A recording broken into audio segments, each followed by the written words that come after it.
भूत और चुड़ैलों की बदलापुर एक्सप्रेस। बदलापुर स्टेशन पर काफी सन्नाटा था। दूर दूर तक वहां कोई भी नहीं था कि एक आदमी पटरी पर फोन की टॉर्च लिए चला आ रहा था और अचानक से उसी पटरी पर तेज रफ्तार से ट्रेन आती है और उस आदमी के चिथड़े कर देती है। 15 साल बाद किंजल, समीर, राशि, अखिल उसी सन्नाटे वाले रेलवे स्टेशन बदलापुर पर आते हैं और कहते हैं, अबे ये तो कैसे हॉन्टेड रेलवे स्टेशन पर ले आया है? यहाँ तो दूर दूर तक कोई भी नहीं है। हाँ यार, है तो नहीं। मुझे अजीब सा लग रहा है ये स्टेशन। कुछ ऐसे लग रहा है जैसे यहाँ बहुत सालों से ट्रेन ही नहीं चली है। यार हमें वापस चलना चाहिए। तभी डरावनी आवाज में लालटेन लिए एक भिखारी सा उनके पास आता है और कहता है, तुम बिल्कुल ठीक कहते हो। यहाँ कई सालों से कोई भी नहीं आया।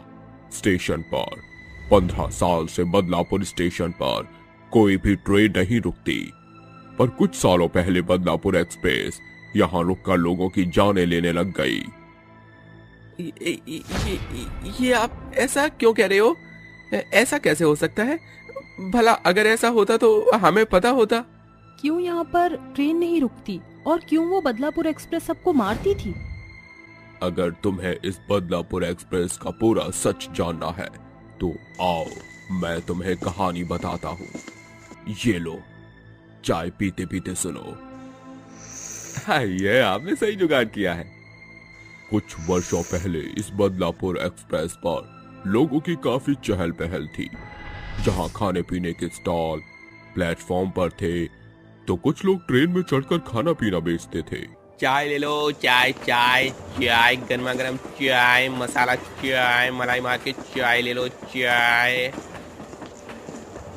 कचौड़ी ले लो, कचौड़ी कचौड़ी, गर्मा गर्म आलू पूरी के साथ कचौड़ी ले लो, कचौड़ी कचौड़ी कचौड़ी। बिरयानी ले लो, biryani, veg biryani, non veg biryani, मटर पुलाव ऑर्डर करो करो, बिरयानी ले लो, बिरयानी। इस तरह से वो खाने पीने वाले दूसरे डिब्बे में जाकर खाना बेचने लगते हैं। उस दिन उस बदलापुर एक्सप्रेस ट्रेन में बहुत ही कम जने थे। ज्यादातर डिब्बे खाली थे। उस पूरे डिब्बे में 2 लड़के और उसी के पास वाली सीट पर शेफाली अपने पति विकास के साथ बैठी हुई थी और वो कहते हैं, अरे विकास जी, वो खाने वाला तो चला गया। मुझे उससे कचौड़ी लेनी थी और चाय पीने का मन भी कर रहा था। अरे कोई बात नहीं, तुम फिक्र मत करो। ट्रेन तो स्टेशन पर रुकी हुई है। मैं सामने वाली दुकान से चाय और खाने का कुछ सामान ले आता हूँ। ठीक है, आप जल्दी आना। ऐसा बोलकर विकास चाय ले लेता है और खाने का सामान लेने के लिए आगे के स्टॉल पर जाता है।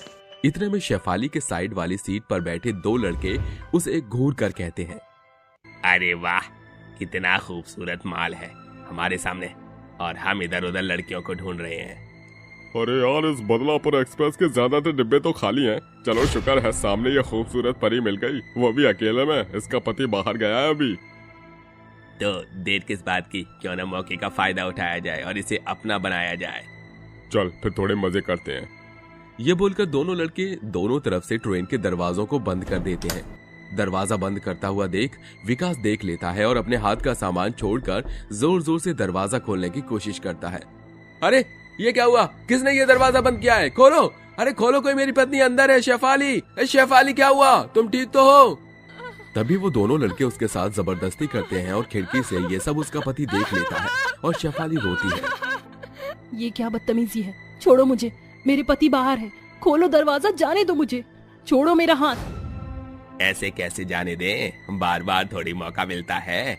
ऐसी खाली ट्रेन और अकेली लड़की है।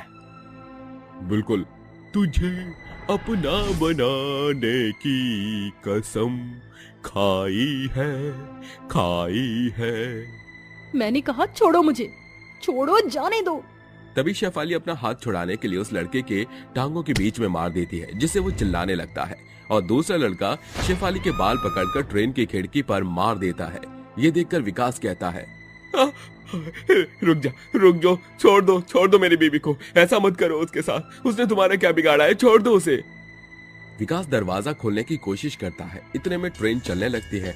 ट्रेन के पीछे पीछे भागकर पटरी पर गिरने से विकास की मौत हो जाती है। अपने पति को मरता देख शेफाली पागल हो जाती है और उन लड़कों से अपने आप को छुड़ाते हुए कहती है, तुमने मुझे मेरे पति को मार डाला। तुम भी इसी एक्सप्रेस ट्रेन से मरोगे।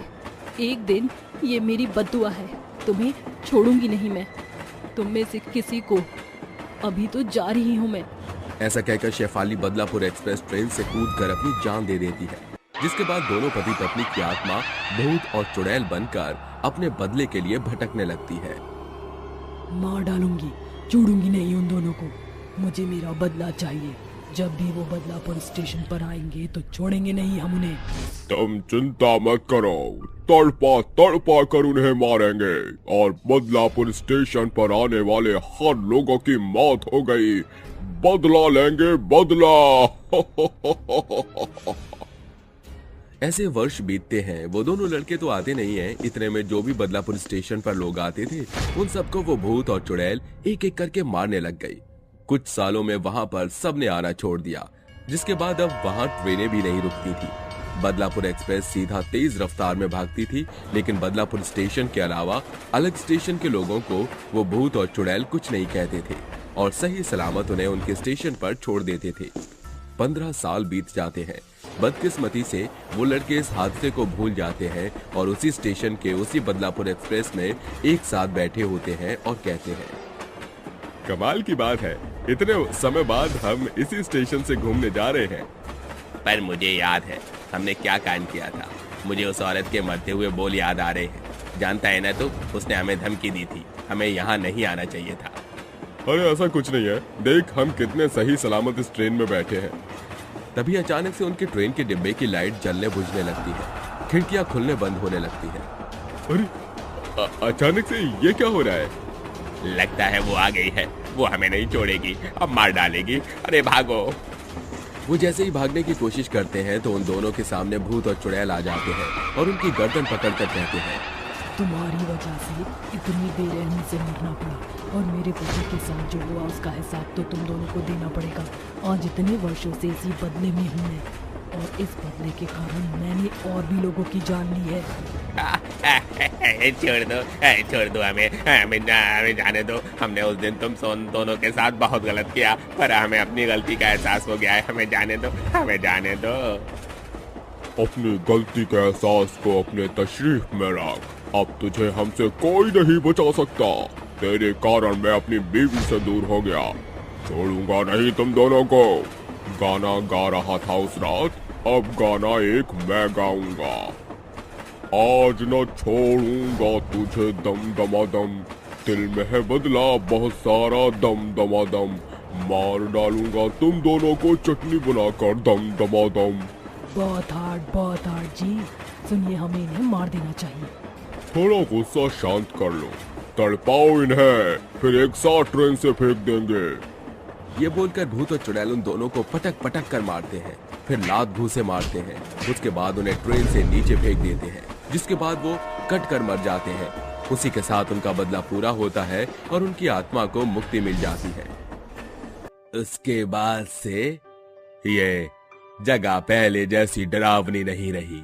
अब यहाँ फिर से ट्रेन चलने लग गई। धीरे धीरे ये जगह पहले जैसी हो जाएगी। ओह, बहुत बुरा हुआ था उनके साथ। अच्छा है उन्होंने उन दोनों लड़कों से बदला ले लिया। हाँ, ये तो है। वो देखो, तुम्हारी बदलापुर एक्सप्रेस ट्रेन आ गई। मुझे तो डर लग रहा है इसमें जाने से। चिंता मत करो, अब ऐसी कोई घटना घटित नहीं होगी।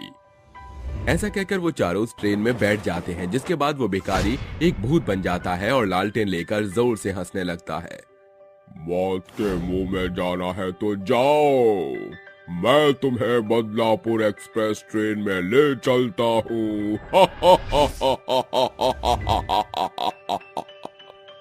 5 चुड़ैल बहुओं का एक हैंडपंप।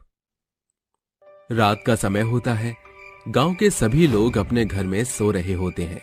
इतनी रात के समय गांव के अंदर कुछ अजीब अजीब आवाजें आने लगती हैं। तभी रोहन की माँ कौशल्या उससे कहती है, सो जा बेटा, सो जा, नहीं तो चुड़ैल आ जाएगी और तुझे ले जाएंगे। उसके बाद तू मुझसे दूर हो जाएगा। अगर तू अपनी माँ के साथ रहना चाहता है तो माँ की बात सुन और सो जा। रोहन तुरंत बिस्तर से अंदर घुस जाता है और कहता है, माँ मैं सो रहा हूँ, आप भी मेरे पास आ जाओ ताकि वो चुड़ैल मुझे आपसे दूर न कर सके। अपने बेटे को डराने के बाद कौशल्या उसके साथ आराम से सो जाती है। वहीं दूसरी तरफ आधी रात के समय गांव के बीचों बीच हैंडपंप के अंदर से एक बहुत ही भयानक चुड़ैल निकलकर बाहर आती है। अरे वाह, लगता है मेरी चारों जेठानी अपने घरों में आराम से सो रही हैं। लेकिन मुझे तो केवल लवली के पास जाना है। उस लवली की बच्ची ने मुझे पानी भरने से पहले ही मार दिया था। अब मैं उसे किसी भी तरह मार कर ही रहूंगी। चुड़ैल अपनी जेठानी लवली के घर पहुंच जाती है और उसके कमरे में उसे सोता हुआ देखकर कहती है, ओहो, महारानी को देखो तो सही, कितने आराम से सो रही हैं। अभी इसे बताती हूँ।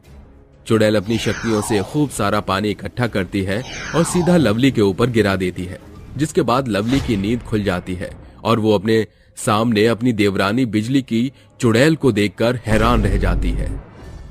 अरे बिजली, तुम यहाँ क्या कर रही हो? अपनी मौत का बदला लेने आई हूँ तुमसे। तुम्हें क्या लगा हैंडपंप पर पानी भरते समय तुमने मुझे जान से मार दिया और मैं तुमसे अपनी मौत का बदला नहीं लूंगी? अरे बिजली, मुझे माफ कर दे, मैं तेरे आगे हाथ जोड़ती हूँ। पानी भरते भरते जो केवल एक अनहोनी थी वो तेरे साथ हो गई। मैं तेरे आगे हाथ जोड़ती हूँ, मुझे छोड़ दे। अरे ऐसे कैसे छोड़ दूं मैं तुझे? तुझसे तो मैं अपनी मौत का बदला लेकर ही रहूंगी। चुड़ैल बिजली का गला घोंटकर उसे मार देती है, जिसके बाद बिजली भी एक भयानक चुड़ैल बन जाती है। चुड़ैल बनने के बाद दोनों वापस हैंडपंप के अंदर ही समा जाती हैं। अगले दिन जैसे ही सवेरा होता है, गांव वालों को बेचारी लवली की लाश मिलती है, जिसे देखकर सब लोग हैरान रह जाते हैं। अरे ये क्या हो गया? मेरी पत्नी को किसने मारा है? आखिर इसके साथ ऐसा कौन कर सकता है? तभी वहां पर निशा, मोना और डोली खड़ी होकर लवली की लाश को देखकर हैरान हो जाती हैं। उन्हें कुछ समझ नहीं आता क्योंकि लवली उन तीनों की देवरानी थी। मुझे तो समझ नहीं आता कि आखिर लवली को किसने मारा। लवली ने तो कभी किसी का बुरा भी नहीं किया। कहीं उसने अपनी आत्महत्या तो नहीं कर ली? लवली की मृत्यु का किसी को कुछ समझ नहीं आता। ऐसे ही धीरे धीरे रात हो जाती है और सभी लोग अपने अपने घर में जाकर सो जाते हैं। रात के समय फिर से बिजली और लवली दोनों चुड़ैल बनकर पानी के हैंडपंप से बाहर आती हैं। अरे बिजली, तूने मुझे तो मार दिया, लेकिन अब हमारी तीनों जेठानियां जिंदा हैं और अब उनके बिना तो हमारा गुजारा ही नहीं। चल अब हम दोनों मिलकर उन तीनों को भी मार देते हैं। आइडिया बुरा नहीं है वैसे। इस हैंडपंप पर हम दोनों बोर हो रहे हैं, हमारा टाइम पास करने के लिए हमारी जेठानियां भी तो होनी चाहिए। बिजली और लवली एक एक करके मोना, डोली और निशा के घर पहुंच जाती हैं और उन तीनों को भी जान से मार देती हैं, जिसके बाद वो तीनों भी चुड़ैल बन जाती हैं। अरे तुम दोनों ने हमारे साथ ऐसा क्यों किया? हमने तुम्हारा क्या बिगाड़ा था? अरे दीदी, आपकी क्या ही गलती होगी। दरअसल बात यह है कि रोज रोज हैंडपंप पर आने के बाद हम एक दूसरे से लड़ाई किया करते थे, जिसके चलते उस दिन मेरी मृत्यु हो गई। तब से ही मैं इस हैंडपंप में समा गई और मैं बहुत ज्यादा बोर होने लगी, जिसके बाद मैंने तुम सभी को भी मार दिया। ये तूने अच्छा नहीं किया, तूने हमें बेवजह ही मार दिया। हम इसका बदला तुमसे जरूर लेंगे। अरे ये सब तो छोड़ो, अब हम पांचों चुड़ैलें बन गई हैं और मुझे तो बहुत जोरों से भूख लगी है। चलो ना अपने लिए कोई शिकार ढूंढने के लिए चलते हैं, बहुत मजा आएगा। वो पांचों चुड़ैलें गांव में अपने शिकार ढूंढने लगती हैं, लेकिन उन्हें यहाँ वहाँ कोई भी दिखाई नहीं देता। तभी उन्हें एक गाय दिखाई देती है। अरे वाह, देखो जरा कितनी बड़ी गाय है, चलो इसी को मार कर खा जाते हैं। पांचों चुड़ैल बेचारी गाय को खा जाती हैं, जिसके बाद वो पांचों वापस से हैंडपंप में समा जाती हैं। ऐसे ही पांचों हर रोज हैंडपंप से बाहर निकलती और गांव के जानवरों को मारकर खा जाती, जिसके चलते धीरे धीरे गांव के अंदर जानवर कम होने लगते हैं। एक दिन गांव के सभी लोग आपस में बातें करते हैं। अरे कल रात से मेरी बकरियों का कोई ठिकाना ही पता नहीं चल रहा। कल रात तक तो मेरे आंगन में ही बंधी थी, लेकिन अब देखो कोई उन्हें चुरा कर ले गया है शायद। अरे मेरी गाय 4 दिन से गायब है, मुझे तो पता ही नहीं चल रहा है इस गांव में जानवरों की चोरी कौन कर रहा है। अरे ये सब चोरी नहीं, ये तो किसी राक्षस का काम है। मैंने जंगल के पास में जानवरों की हड्डियां देखी थी। मुझे लगता है कोई दानव राक्षस या चुड़ैल हमारे गांव के जानवरों को खा रही है। अरे मुझे भी ऐसा ही लगता है। हमें गांव में तांत्रिक बाबा को बुला लेना चाहिए, अब वही हमारी मदद कर सकते हैं। गांव के सभी लोग तांत्रिक बाबा के पास जाते हैं और उनसे मदद मांगते हैं, जिसके बाद तांत्रिक बाबा उनसे कहते हैं, मैं तुम्हारी मदद करने के लिए तैयार हूँ, चलो। जो भी ऐसा कर रहा है उसे रंगे हाथ पकड़ते हैं। तांत्रिक गांव वालों के साथ उनके गांव में पहुंच जाता है, जिसके बाद तांत्रिक अपने मन में मंत्रों का उच्चारण करता है। चुड़ैल, चुड़ैल, ये काम किसी एक चुड़ैल का नहीं बल्कि 5 चुड़ैल का है। इस गांव में 5 चुड़ैलों का साया है जो इस गांव के सभी जानवरों को मारकर खाती जा रही हैं। तांत्रिक बाबा, हम आपके आगे हाथ जोड़ते हैं, हमारी उन चुड़ैलों से रक्षा करो और उनको यहाँ से भगाओ। तभी तांत्रिक बाबा एक मंत्र पढ़ते हैं। वक्रतुंड महाकाय सूर्यकोटि समप्रभा निर्विघ्नं कुरु मे देव सर्वकारेषु सर्वदा। तांत्रिक के मंत्रों के उपचार से वहां के हैंडपंप के अंदर से 5 चुड़ैल निकलकर बाहर आ जाती है। तांत्रिक, तू यहाँ क्यों आया है? चला जा यहाँ से। ये हमारा इलाका है, अगर तूने यहाँ आने की दोबारा से गुस्ताखी की तो हमसे बुरा कोई नहीं होगा। तुझे क्या लगता है तांत्रिक, तू यहाँ आकर हमें यहाँ से भगा देगा? अरे अब हम इस हैंडपंप के ऊपर ही राज करेंगे। अगर अपनी जान की सलामती चाहता है तो यहाँ से दफा हो जा, नहीं तो हम तेरा चूरमा बनाकर खा जाएंगे। देखो, इस हैंडपंप का पीछा छोड़ो और यहाँ से हमेशा के लिए मुक्त हो जाओ, वरना मजबूरन तुम्हें मुझे यहाँ से कैद करके ले जाना पड़ेगा। अगर दम है तो हमें कैद करके दिखाओ। 5 चुड़ैल अपनी शक्तियों का इस्तेमाल करती हैं और तांत्रिक बाबा के ऊपर वार करती हैं, लेकिन तभी तांत्रिक बाबा अपनी शक्तियों और मंत्रों के उपचार से उन 5 को कमजोर कर देते हैं। ओम ह्रीं क्लीं चामुंडाय विच्चे नमः। ओम ह्रीं क्लीं चामुंडाय विच्चे नमः। तांत्रिक के मंत्र पढ़ते ही वो 5 चुड़ैल बहुएं एक कांच की बोतल में समा जाती हैं, जिसके बाद तांत्रिक उन्हें कैद करके अपने साथ ले जाता है। उस दिन के बाद से गांव वालों को हैंडपंप वाली चुड़ैल से हमेशा हमेशा के लिए छुटकारा मिल जाता है। शिमला की हसीन वादियों में बसा सतनाम ढाबे का खाना इतना ज्यादा स्वादिष्ट था कि लोग उसे खाने के लिए लंबी कतार लगाया करते थे। उनका ढाबा काफी चर्चित था। वो ढाबा सिर्फ 2 व्यक्ति चलाते थे, सतनाम और प्रेमा। ढाबे में बैठे अनेकों लोग अपना ऑर्डर फरमाते हैं, तभी सतनाम कहता है, अरे प्रेमा, जरा जल्दी जल्दी हाथ चलाओ। बना रही हूँ, वैसे भी शाम ढलने वाली है, ढाबा बंद करने का समय भी होने वाला है। दिन भर ढाबा चलने के बाद रात के 10 बजते ही पूरा ढाबा एकदम सुनसान और वीरान हो जाता है, जिसके बाद वह दोनों आपस में बात करते हुए कहते हैं, भूख लग गई मुझे भी, अपने इस नर्म हाथों से खाना परोस दो। हाँ, लाता हूँ। ये कहकर सतनाम हाथों में सजी धजी थाली में पनीर की सब्जी, तंदूरी रोटी इत्यादि लिए हुए चला आता है और प्रेमा कहती है, ये इंसानी खुराक क्यों लाए हो? तुम्हें पता है ना, मैं ये घास फूस नहीं खाती। जाओ जाकर मेरा मनपसंद खाना लाओ। उसका हुक्म सुनकर वो ढाबे की जमीन में बने खुफिया गड्ढे को खोलकर उसमें से कटे हुए इंसानी सर निकालकर उसे परोसते हुए कहता है, ये लो ताजा लजीज इंसान की खोपड़ी। ढाबे के चारों ओर चुप्पी छा जाती है। तभी दोनों एक दूसरे के चेहरे को निहारते हुए जोर शोर से हैवानी चीखें निकालते हुए हंसने लगते हैं और देखते ही देखते दोनों खूंखार भूत और चुड़ैल में बदल जाते हैं, जिसके साथ उनका सतनाम ढाबा भी एक खंडहर से पुराने जले हुए भूतिया ढाबे में बदल जाता है और दोनों कहते हैं,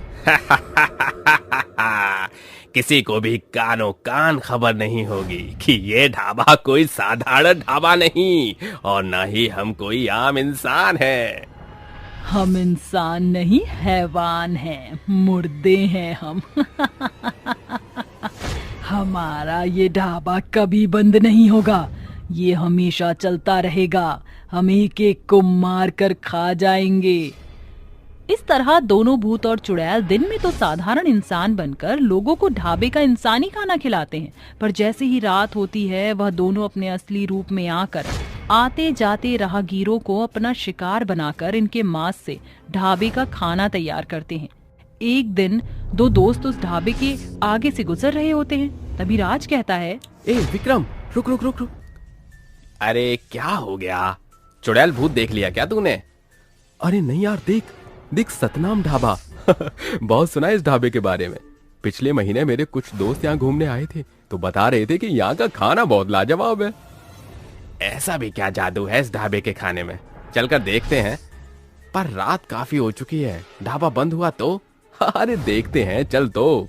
दोनों दोस्त कार ढाबे के सामने रोककर बाहर निकल जाते हैं। तभी उनकी आहट सुनकर ढाबे के भूत और चुड़ैल खंडहर से ढाबे को अपनी शैतानी शक्तियों से एक अच्छे खासे ढाबे में बदल देते हैं।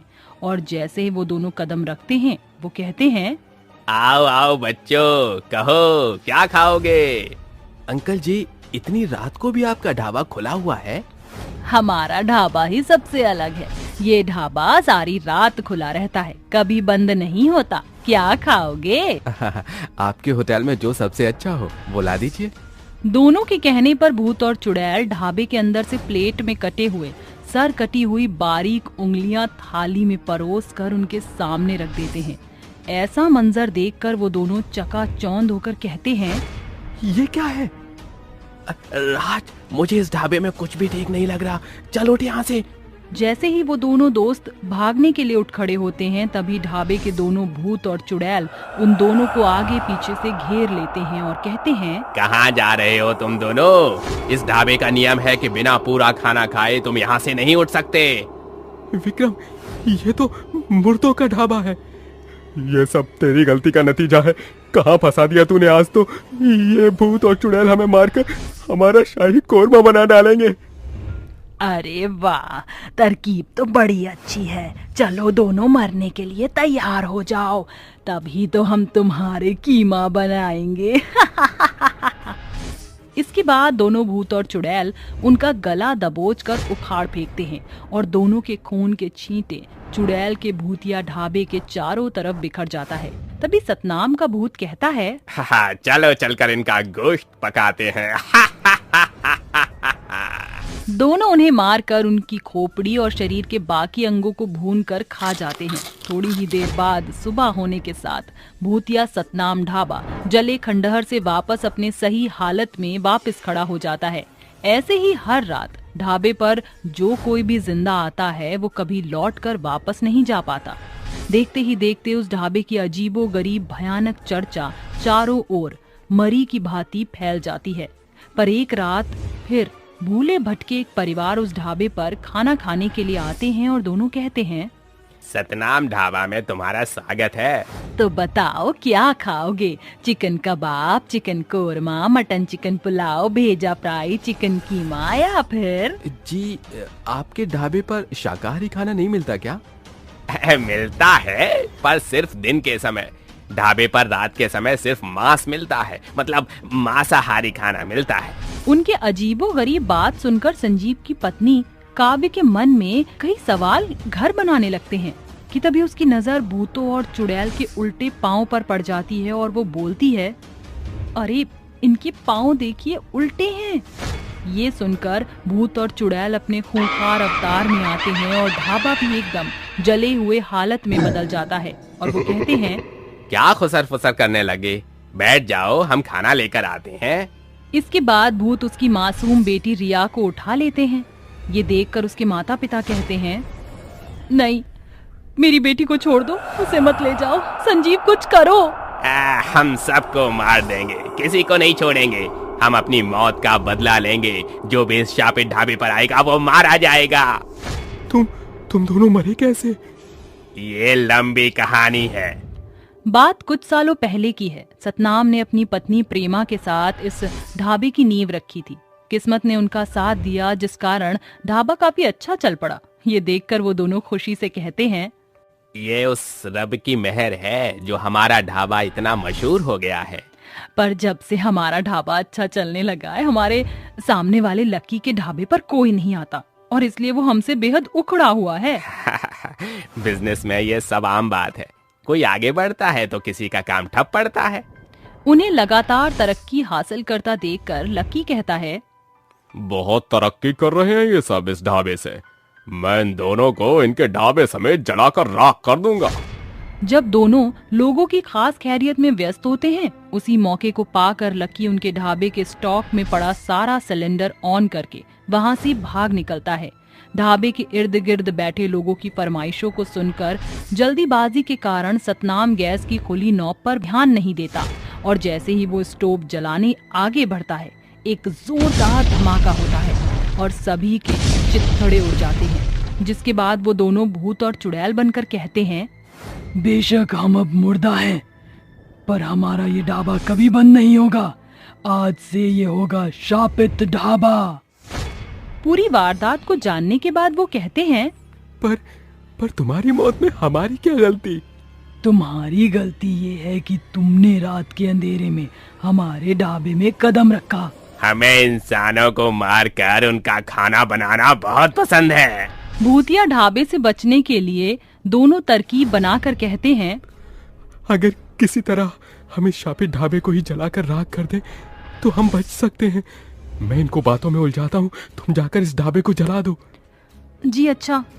काव्या मौके का फायदा उठाकर केरोसिन तेल छिड़ककर पूरे ढाबे को आग लगा देती है, जिसके बाद वह दोनों भूत और चुड़ैल भी तड़पते हुए एक साथ गायब हो जाते हैं।